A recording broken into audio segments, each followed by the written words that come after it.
हिंदू समाज के सभी गणमान्य भाई बंधु, माता मातृशक्ति दुर्गा वाहिनी, आप सभी का यहाँ पे हार्दिक अभिनंदन है। हम सब यहाँ पे एकत्रित हुए हिंदू समाज के लिए, यही बहुत बड़ी बात है कि आज सबसे बड़ा दुर्भाग्य हमारे समाज का जो है कि हिंदू एक नहीं है।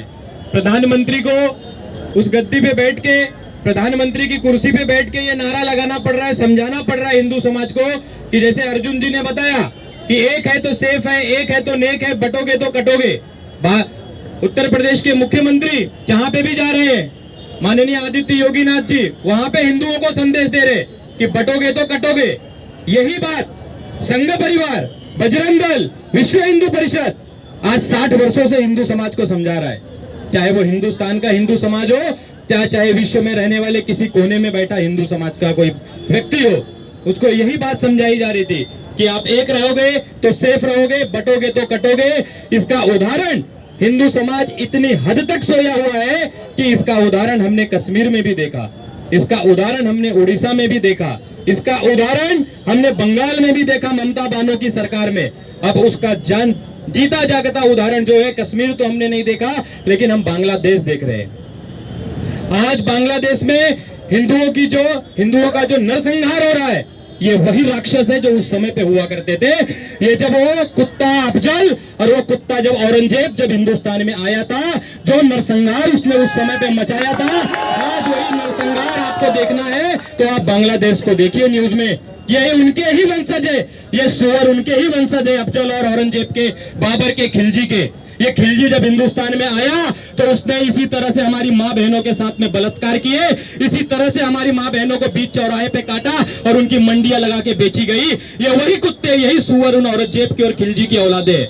इसको बोलने में कोई हिंदू समाज को शर्म नहीं आनी चाहिए। और यही चीज बजरंग दल हिंदू समाज को इतने सालों से समझा रहा है कि एकत्रित हो जाइए, एक हो जाइए, नहीं तो यही हालत हिंदुस्तान में होने वाली है। कश्मीर हिंदुस्तान से अलग नहीं है, बंगाल हिंदुस्तान से अलग नहीं है। पिछली नवरात्रि में हमने देखा कि किस तरह से उन पंडालों को जलाया गया ममता बानो की सरकार में, और किस तरह से हमारी बहनों के साथ खंबे में इसी तरह का पुल था, बलात्कार करके जला के इसी तरह के पुल पे टांग दिया गया। ये किनके वंशज है? ये इनके अंदर किसकी छवि झलकती है? तो झलकती है तो उसी भड़वे खिलजी की, उसी भड़वे औरंगजेब की। आज बांग्लादेश में हिंदू समाज की जो हालत हो रही है, आपने देखा चिन्मयानंद ब्रह्मचारी जो इस्कॉन के एक इतने बड़े संत है, बांग्लादेश में जब भी कोई विपत्ति आई तो उस संत ने झोला उठा के खाना पहुंचाया इन कुत्तों के पास। और आज वही भूखे कुत्ते, नंगे कुत्ते किस तरह से हिंदुओं के साथ अत्याचार कर रहे हैं। ये हिंदू समाज को देखना चाहिए और अपनी आंखों को खोल के देखना चाहिए, हमारी माँ बहनों को देखना चाहिए। हम जब समझाते हैं कि लव जिहाद है, हम जब समझाते हैं कि किसी अब्दुल के साथ मत भागना मेरी बहन, और वो जब भाग के जाती है तो इसी तरह से 47 टुकड़ों में कट के आती है, ये वही कुत्ते हैं जो खिलजी की औलाद है, खिलजी के वंशज है।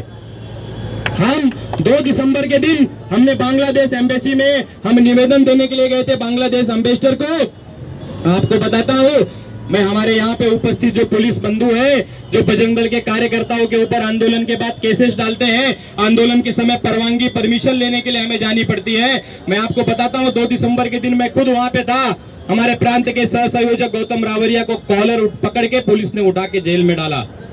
क्यों डाला? क्या गलती थी उसकी? बजरंग दल का कार्यकर्ता है, हिंदू समाज का नेतृत्व करता है? नहीं।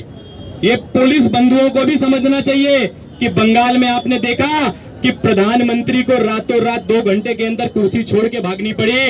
ये हिंदुस्तान है, ये हिंदू संस्कृति है, ये छत्रपति शिवाजी महाराज की दी हुई धरोहर है, ये महाराणा प्रताप की दी हुई धरोहर है, ये संस्कृति है करके आज आप सुरक्षा में खड़े हुए हैं। नहीं तो आप देख लीजिए प्रशासन की क्या अवस्था है बांग्लादेश और बंगाल में।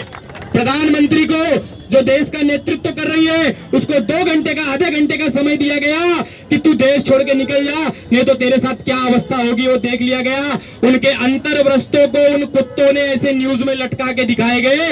ये बांग्लादेश की सरकार है, और ये वहां की अवस्था है। तो प्रशासन को भी इस बात को समझना चाहिए कि अगर हिंदू राष्ट्र बनेगा तो प्रशासन भी सुरक्षित है। राबौरी के दंगल में पूछ लेना बजरंग दल के पुराने कार्यकर्ता, अगर कोई उस समय का प्रशासनिक अधिकारी हो तो पुलिस प्रशासन को बजरंग दल के कार्यकर्ताओं ने दंगल में से खींच के निकाला था।